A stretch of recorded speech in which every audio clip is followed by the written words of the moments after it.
Okay. Do you hear me? Yes, teacher. Yes. Okay, good, thank you. Okay, thanks for joining the encounter on time. I think we can start. I'm going to share my screen, and the idea, as usually, is to review what you read last week. Hello, Diana. Hello, teacher. Uy, Diana, de por Dios. Diana, what's up? What happened? Diana, are you taking any pill or any natural like medicine for I guess you have the cold. This beautiful cold, I got it today. Oh my God. Just turn off my voice. Yeah. Oh my God, Diana. Drink some aguardientes and tomorrow you will be fine. Exactly. I was thinking the same thing. Nice bottle of aguardiente. You just have to call Catalina and Leonardo, and they will share with you some. Could be. A couple of blanquitos could be useful.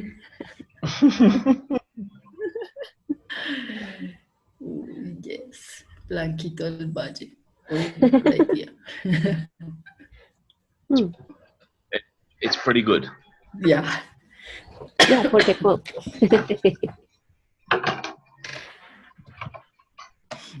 Okay, well, guys, we are going to review the topic of neuroeducation. That was what you started reading last week.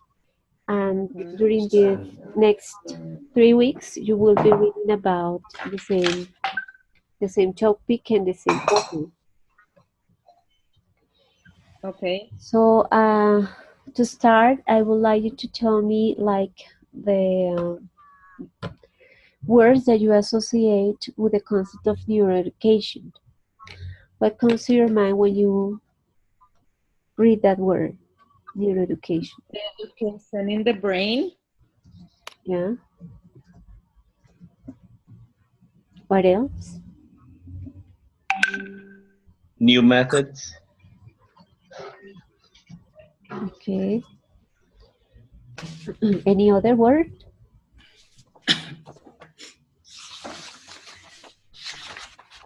Well, like we read more like about neuroscience. It was more like they spoke more about neuroscience than neuroeducation.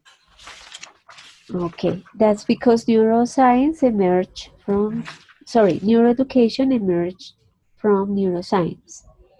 Yes. And so as Catalina mentioned at the beginning, neuroscience studies the brain, how it works, right?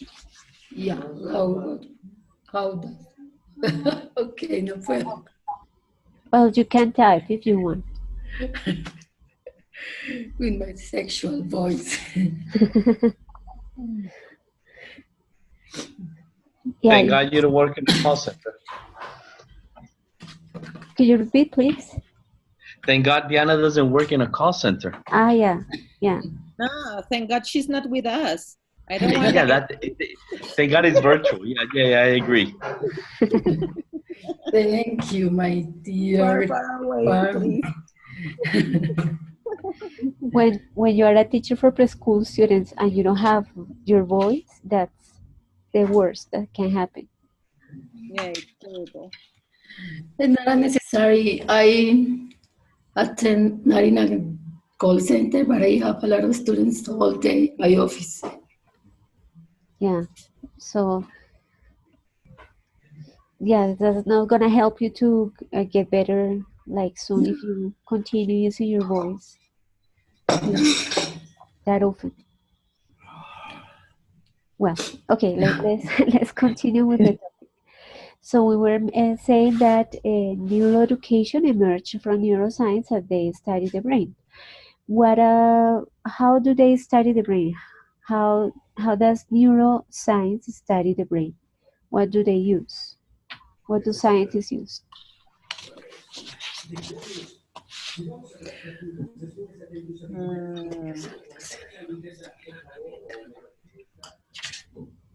With I don't know. Well, I don't know if I'm gonna say something right, but isn't that for with the nervous system? Yes, so neuroscience studies the nervous system, and well, one part of the nervous system is the brain and the spinal cord. And what do they use to study the nervous system? What methods do they use? What machines do they use? Oh my God, that I don't know. I know that they use a lot about like seeing the emotions of the person and the behavior. thank you.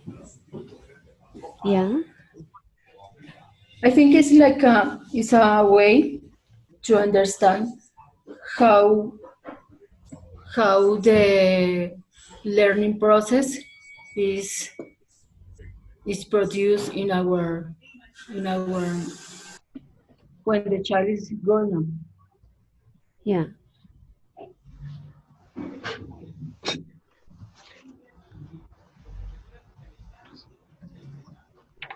So neuroeducation studies the process of learning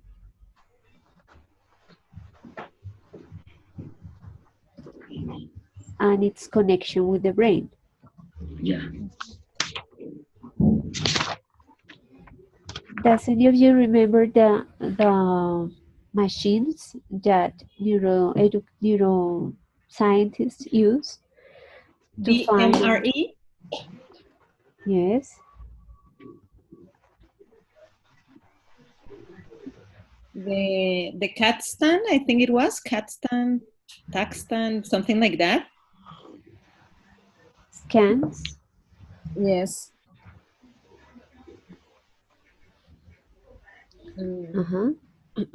So maybe I don't know if you have seen on TV or in the internet that there are some tests, some experiments with people.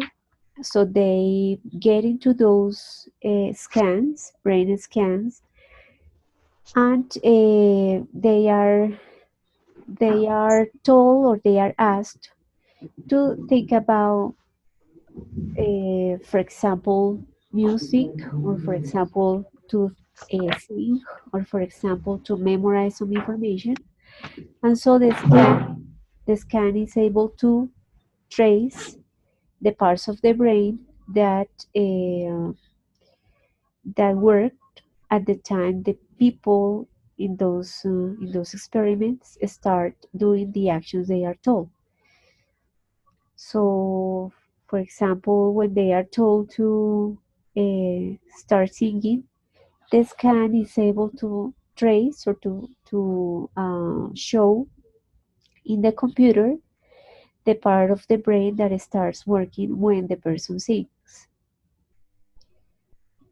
So with the help of those machines, they are able to find out what is going on in the brain when a person does some actions. Okay. But that one is not with the electric activity, right? That one is because I remember there's also one with the electric activity. I don't know the name in English. Electrofactograma. I don't know Okay. what's the name in English, but that one works with electricity.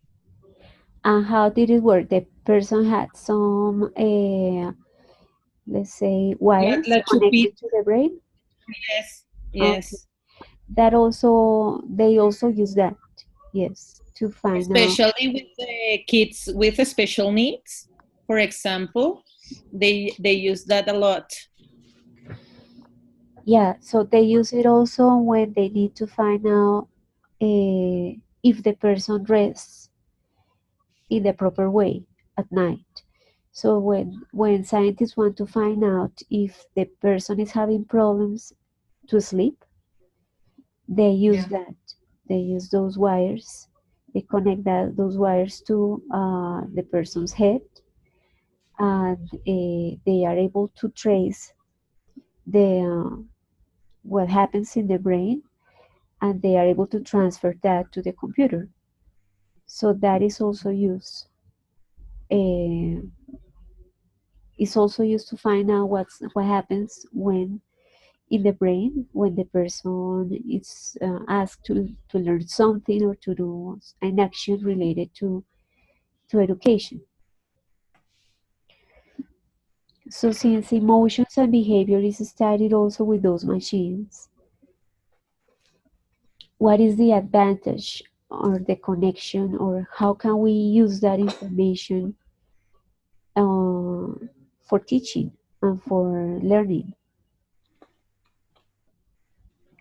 Well, we can see, for example, if somebody gets nervous when they are talking, the way they are breathing, and perhaps help them to face those fears. Yeah. Also, for example, for example, now with my students, if I see something different in any student, maybe he can't to understand, or maybe the student can't to comprehend everything. Maybe the neuroscience and neuroeducation helps me to know how to manage the classes, the contents for the student. Okay, yeah, so I can identify. in a way, neuroscience also help teachers to find out or to understand what happens in the brain when the person gets nervous or when Yeah, the person has any emotional reaction. yeah, the emotions, because maybe the voice is breaking or the And not tongue even that. blush. Yeah, If the person have any problems at home or personal problems, yeah, sometimes that also blocks the brain to do the right thing at school. yeah, So the teacher should be aware of that also. Yeah, that lead us to that can be connected to something that you probably read, and that is connected to the idea of how we need to teach the students. It's not. Okay, no, that's something that you're reading for this week. Okay, no, here we have it. So, if neuroscientists found that the brain reacts in a negative way when the person is nervous, so that is telling us that we should not punish students because that's not going to help them to learn, and we should do the opposite, right? We should praise them, we should encourage them, we should try to help them to feel happy when they are learning. So why do we know that? Because neuroscientists found out that the brain uh, doesn't allow the information to continue the let's say the way to get to the part of the brain that memorizes information and that processes information if the if the person uh, gets nervous or if the person is punished. So what does it mean? That the information goes first to the filter of emotions. Here we have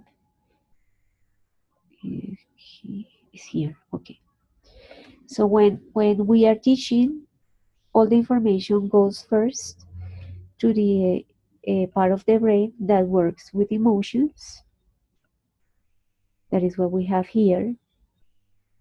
And after that, if the person classifies that as something they like, something they find interesting, something they find useful, so the information moves to the other part of the brain where it can be processed, right? And then to the place where it can be memorized.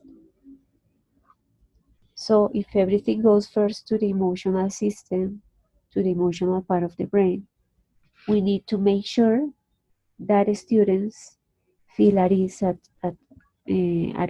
classes, that they feel curiosity. Teacher, you're cutting off. Sorry. Okay, I'm going to repeat. If neuroscientists discover that all the information that gets to the brain arrives first to the emotional system, the limbic system, and then it moves to the part of the brain that processes the information and memorizes the information. That's telling us that we need to make sure that our students feel at ease at school, in our classes, and that Yeah, Okay. please continue. Continue, Kata, with the explanation. sorry, I'm going to move to a different place because here the connection is not working well. Internet is not very good, yes. And you guys are in the capital, and I'm out here with my frogs, and I have perfect internet. Yeah. Bogota You hear South, them? that's true. Yes, of course. Do you hear the frogs? Okay, I'll put it on mute. Every time you're online, we can hear your frogs. Okay, I'll put them on mute. Okay, please do. Go inside your house. I'm under the fan, my patio, relaxed. Yes, and that's why we have to listen to your frogs. Oh, the frogs, the crocs. You must study in a comfortable place where you feel good. I was just smoking a cigarette, I was relaxed. We're not doing that, so okay. It's not comfortable for us. It's just comfortable for you. We're freezing here, and you're saying that. Hey, so Diana, how are you?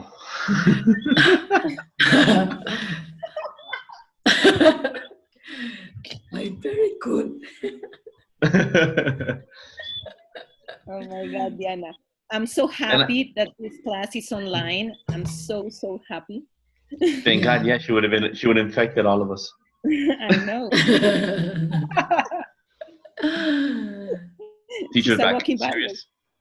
Teacher's back serious. I'm growing up. I heard everything. We're just teasing Diana and Leonardo. Yeah, I know this. Diane, hello.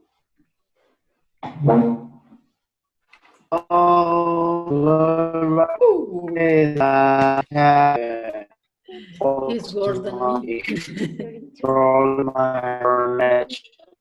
Your internet is slow, Diane. Maybe It's terrible. It's terrible. It sounds like Leonardo's frogs. Oh, with a mix of Diana's voice. Diane, your connection is slow. So is it possible for you to move to the other room where you moved last time?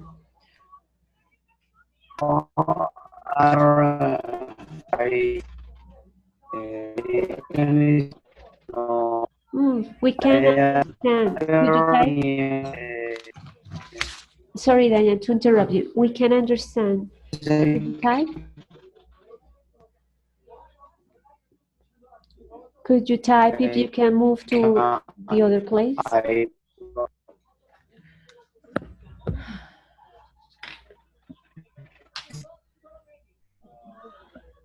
Well, so we were mentioning that neuroscientists discovered that the information goes first to the system that is related to emotions, right? So that means that we need to show students something that is attracting for them.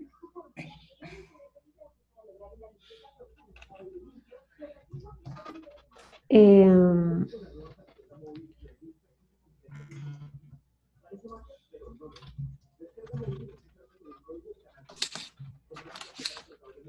okay, I'm just typing Diane that he can probably write his comments.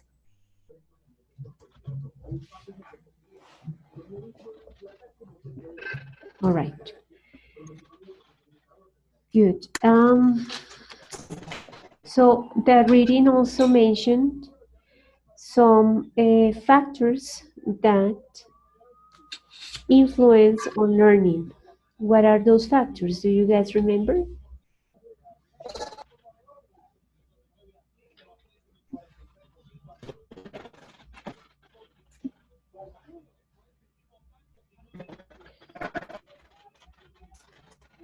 Well, the context, their environment.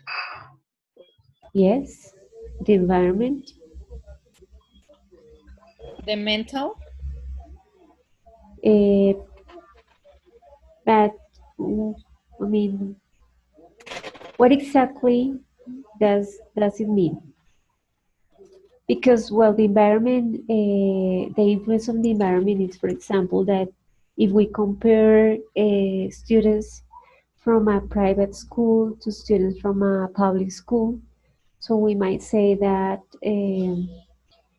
the type of exposure that students in a private school have to different sources of information and the same place where they can study makes them feel at ease, comfortable, and that influences on learning compared to, let's say, a class with 40 students in a small classroom with students that have lots of problems. Sometimes they don't have a breakfast. So that's what the environment, uh, how the environment is connected with the idea of learning. And Catalina, you said that The other mental. factors. So the way people process information, or The what? attitude that I have towards a class, for example. Okay, people's attitude towards the class. Uh-huh. What else? Well, Uh, could be difficult in a class, but it's important that maybe the classmate they have to be, or maybe they might to be polite students, because all the students didn't have the don't have the same disposition or attitude for receive those information or the learning. Uh-huh. So if the person is surrounded by nice classmates, if they have a good attitude, sorry, that makes part of the environment. Environment, yeah. And Diane also wrote that emotions are related. and also the nutrition that you have and the health that you have. In the reading, they were saying that according on the way you eat, you will have the right energy to process the information that is given to you. And also, if you are sick, that influence also a lot. Exactly. So if you are sick, you're not gonna have the best attitude. You're gonna feel bad. So that doesn't allow you to get all the attention that is necessary Yeah. for a person And to get information. Diana? and also it's not only the attitude of the environment of the classroom, it's also the environment in their in their home, Good. the So family. what happens at home also affects learning. And Yeah. here Diane mentioned that the first years of life can make learning processes difficult or more or easier. Why, Diane? Could you please type what happens during the first years of a person? Diana, would you complement? Do you want to complement the idea of family, the impact? Yes, because if the student has maybe the parents have problems, maybe they don't have a adequate work or jobs, maybe the children could have angry parents, and sometimes they make the environment at home could be really dysfunction for the student. So, if family members don't help children to Yeah, develop that those emotional abilities, so yeah, that's also going to affect their learning, because as we were talking before, everything goes first to that part of the brain that is connected to emotions, and that part of the brain is developed during the first years, but also during the whole life.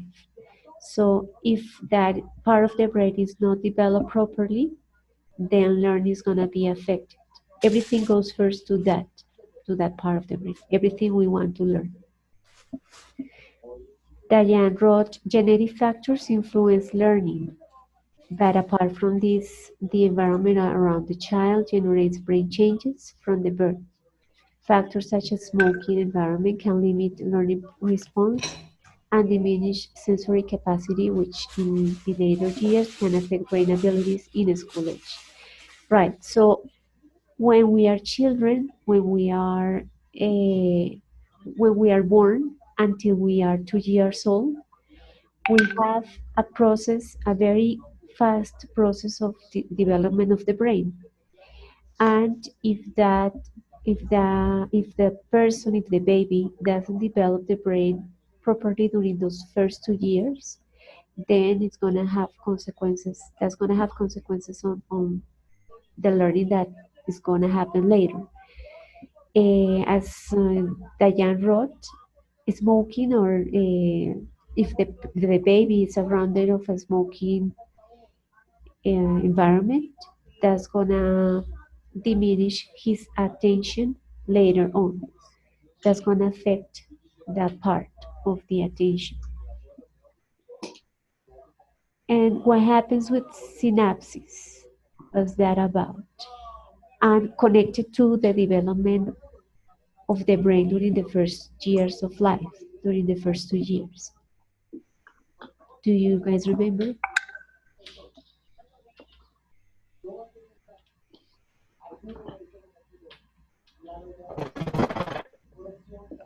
The synapses was the one that it pairs the chromosomes. I think it was. No, it's when the neurons communicate.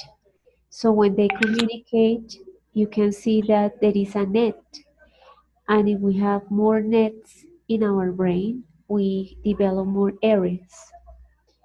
So every time neurons connect, we are learning. yeah. Is where flexibility starts. Yes, so that's related to the plasticity of the Yeah, brain. flexibility. It means that we can learn at any age, and every time we learn, we have more synapses that occurs in the brain. What happens during the first 2 years of life related to synapses?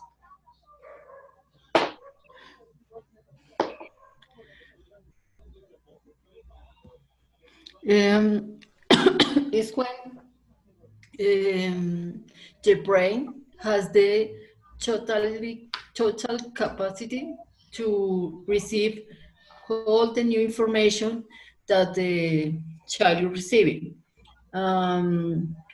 but we have plasticity until 60 years old, but in the first 2 years is when everything starts, because it's when we receive the information about our mother tongue, our context, our the principal events that the child is surrounding.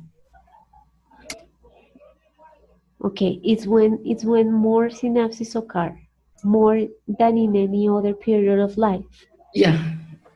So when we expose children, babies, to different visual um,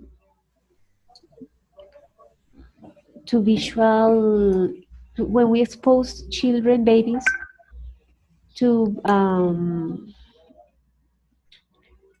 what's the word, to different visual objects, or to Information. okay, information, thank you, or to listen to different things, to touch different textures, to learn through their senses.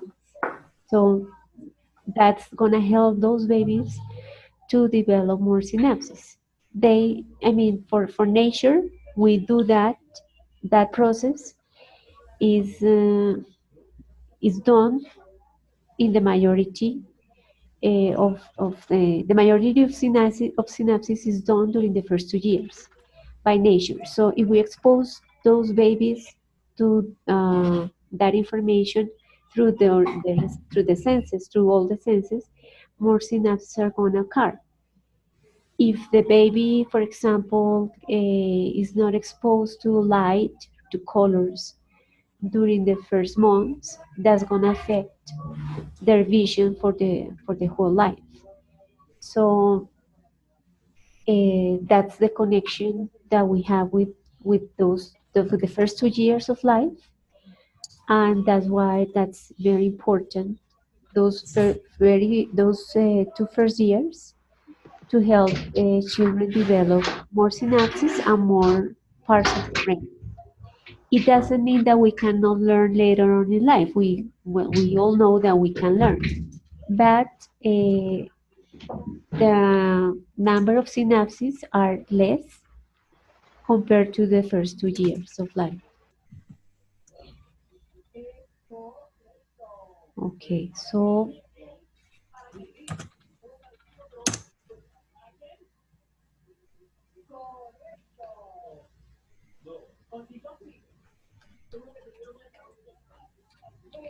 what else happens during the first when we are children? During the first 7 years of life, how do we learn? By imitation. This is one, by imitation. And what's the advantage of using that imitation compared to other ways of learning?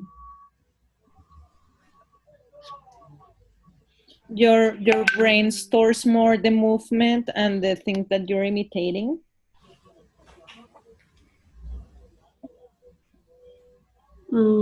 Let's say that by imitation it makes the process faster, so you don't go through the process of trial and error. Yes, that's like when you don't follow an example, but you just do the same because you know that that's gonna work. So when we are children, we do that. We use that skill a lot.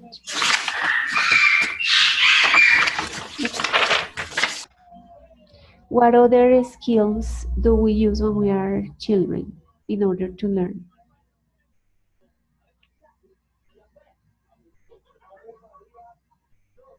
Or what other strategies do we use when we're children? The communication one? Oh, well, but in what way? How? Sounds. For example, a baby, when he's tired, starts doing some sounds, some bubbling. By babbling. Okay, but let's say that through imitation, the child learns language, for example. They see how the words that are used in order to ask for something, in order to get food, in order to be pet. So he learns by imitation the words that he needs to use. And they do also a lot of sounds, for example, when they are starting to learn, for example, the animals, let's say that. Instead of knowing that the cow is cow, they just do the sound, and that's like a way that they communicate about that animal. Okay, but there are also two more skills that we use when we are children. Share attention and empathic understanding. What's that about? Do you guys remember? The visual contact that they have is their share attention. Yes, exactly. So by pointing to something and looking at the same place or person, uh, the child and the adult communicate, but also the child learns what is going on around. So by sharing the attention on the same person, on the same object, that requires using your sight and using and pointing at something. And what's emphatic understanding about? Is that the one that they make like a conflict and they have to, let's say, apologize or something like that when they hit a child, well, another child, and they Yes. have to go and make sure that they are okay and consolarlos? Yeah, I think it's when the children learn how to react to different emotions. For example, no emotional exposure, social context. If someone is yelling, and the kid going to react. Also, with everything emotion that he is involved, he is going to learn how to react to that impulse. Okay, so that's connected with how to Emotions. learn about emotions and the reactions that we have when the reactions towards the other's emotions. The social, yeah. Exactly. How can we apply this, for example, if we are going to teach preschoolers? How can we apply these ways of learning when teaching preschoolers? If we as teachers have the right movement, for example, if I point at the things that I want the child to learn, like not only sitting down on a chair, but also like moving with them, for them to follow me and to follow more like my instructions. Okay. Now, I don't know if Leonardo, you have a son or a daughter? I have a daughter. A daughter. Okay. And Excuse me, teacher. Maybe if Dayan could turn off the microphone because has the sound? yeah noises. Okay. Well, Thank you. Leonardo, you have a daughter. Yes. How did you teach her some words when she was a baby? Well, I guess the most important was the imitation and also correcting if she she was trying to say something. We would teach her vocabulary, like for example, we were gonna give her a glass of water, and we would tell her water. So she, I guess what she looked at it, she associated with it was water.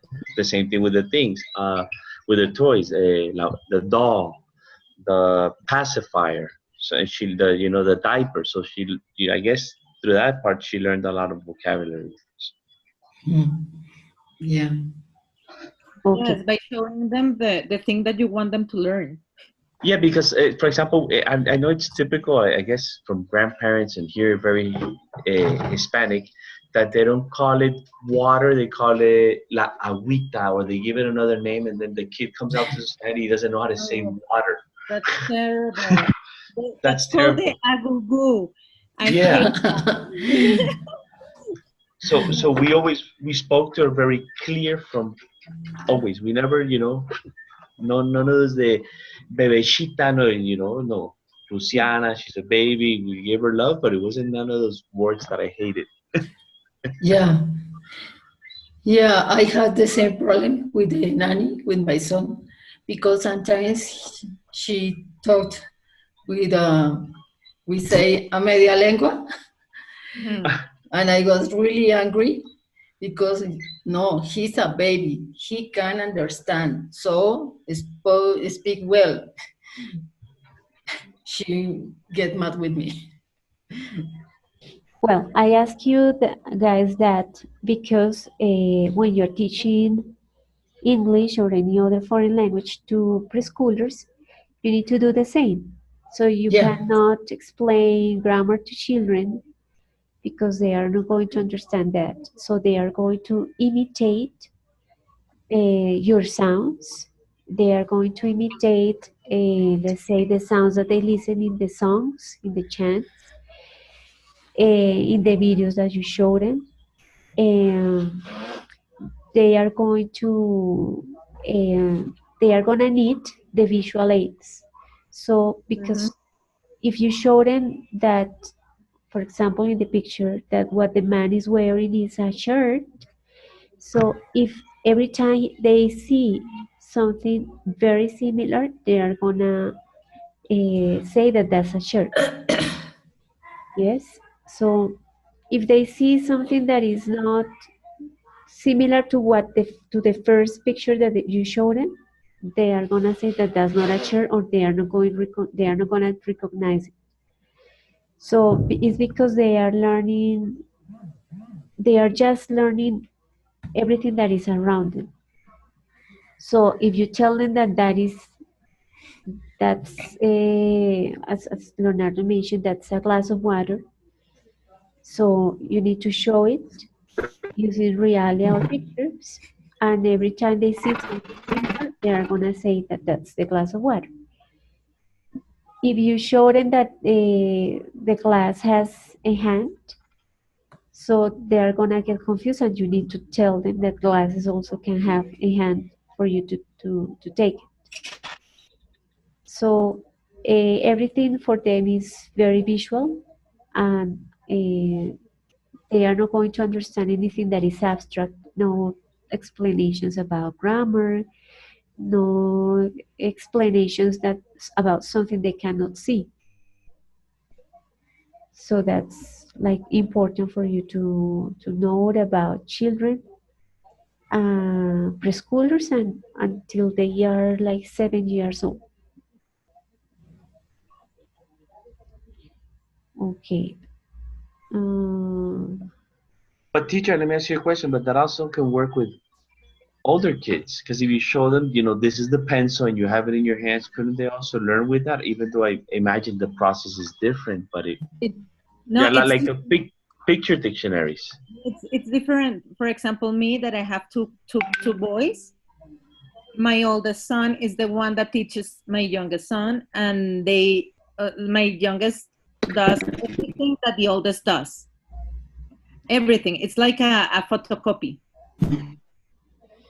yeah, so they are imitating everything, and related to what Leonardo mentioned, yes, 7-year-old children still need visual help to learn, but they are not going to get that confused with objects as a 4-year-old or a 3-year-old child. So because they have had like 3 more years of experience, like learning around about the world around them, and they will like identify that teachers, for example, can have a V shape in front or a U shape in front, while 4-year-old kids will get confused with just that thing. If you show them the first picture you show them is a V shape t-shirt, and you don't show them the other type of neck that teachers can have. So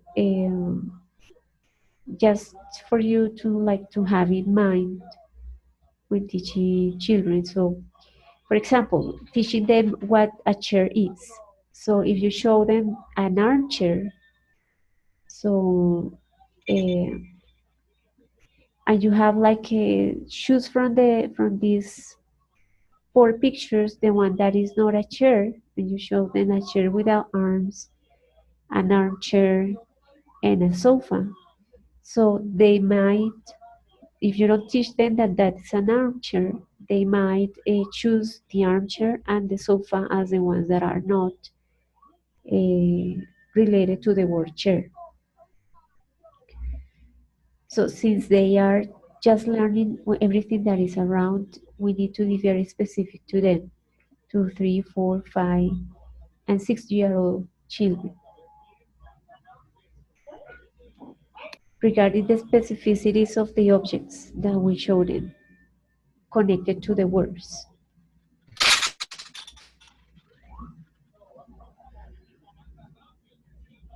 Okay.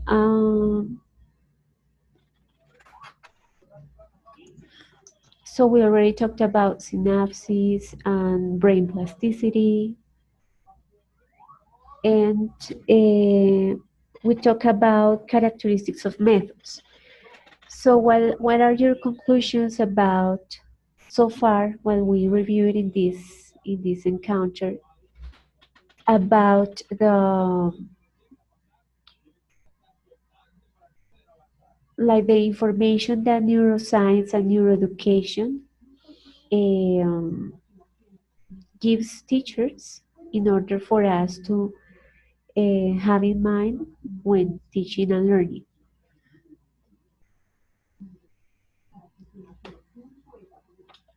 What did we review today about brain and the function of the brain that we can apply when teaching? I think, teacher, the brain is the basics. If we know about how the brain works, we can handle better the person that we're teaching to.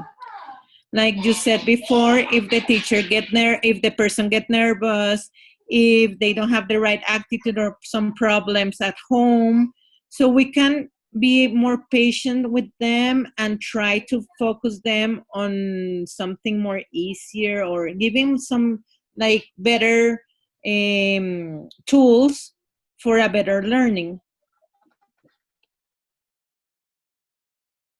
Okay, thanks, Catalina. What else? Diane, Leonardo, and Diana, what did you learn today, or what did we review today about how the brain works that we can apply when teaching and with learning?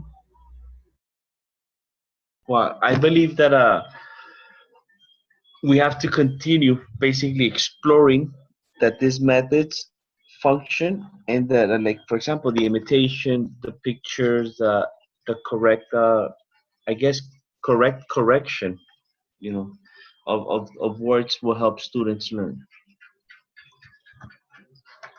Okay, so try it out and see if that works. Yes. If that works for children. Okay. Diane and Diana?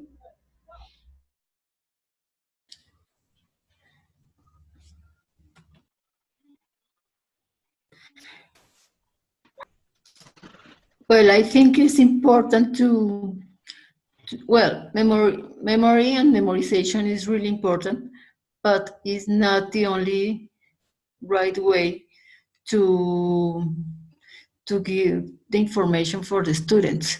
We have to improve our methodology with with creative resources, because if I have the attention of the students, it's possible, it's pretty sure that the students get information easier and faster. Okay.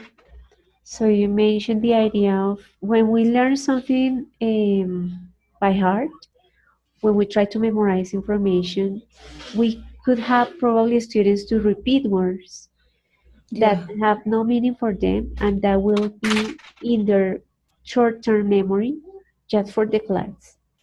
But if we want Yes. them to learn, so as Diana mentioned, we need to show them something that is attractive for them so that they can classify it as something nice, and then the information moves to the other part of the brain that can process it and memorize it in the long-term memory.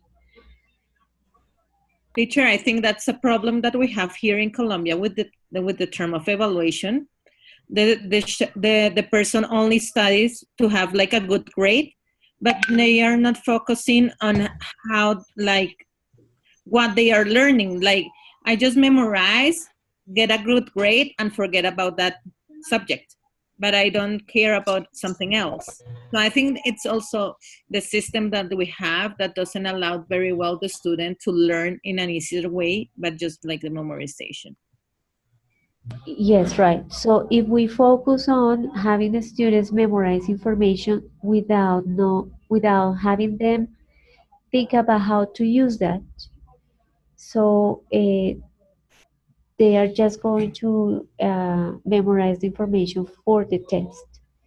But if we teach them that there is some information they can use for doing something that can be useful for them in the future, so they are gonna get the connection between the the theory, let's say, that we are trying to teach and something that they can use and they can practice, that they can find useful in the future.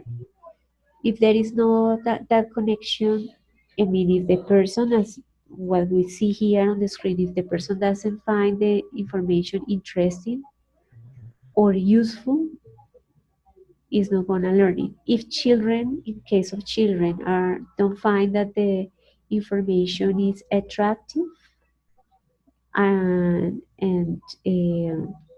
let's say fun, so they are not going to pay attention. That's why children learn by singing, children learn by playing, because that's what they do. They normally do at that age. So if we try to come up with explanations for children in a class, in an English class, that's that's gonna be very difficult for them to learn something. But teach them as something they find attractive, and you will find that they will repeat it. That will help you to practice pronunciation. They will then, with pictures, they will then understand what the song is about, and they will learn little by little the language in that way. If they are having fun. Okay, Diane, what about you? What about what information that we reviewed tonight can you find like useful for teaching?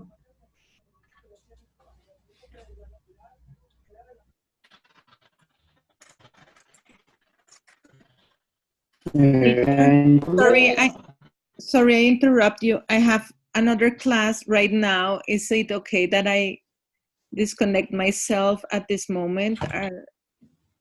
I don't want to be rude with you or with my companions. That's okay, Katarina. I just wanna listen or read what the Jans have to tell us, and Okay. I'm so that's the sorry. only They time. just changed my schedule today, to 7:30. No problem. That's okay. Okay, thank you, teacher. Okay. Daya, could you please type your answer since the sound is not okay?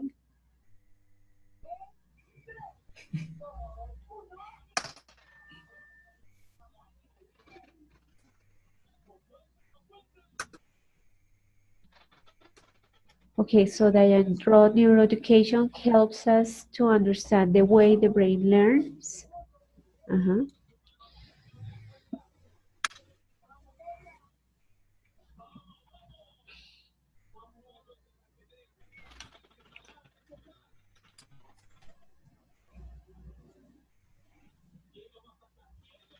I'm also gonna read other comment that Diane wrote before, and I forgot to read. He wrote, "It's clear that through scientific findings, it is evident that punishment is not the best path for learning.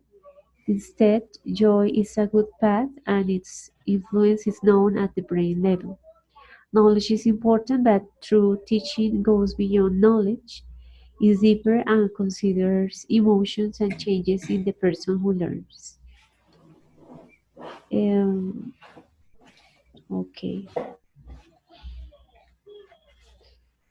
And also he wrote at the ages and the processes in the different ages. So yes, it's important to understand what are the processes that the brain goes through during the different ages of life, the different periods of life, to understand how we can teach people at different ages.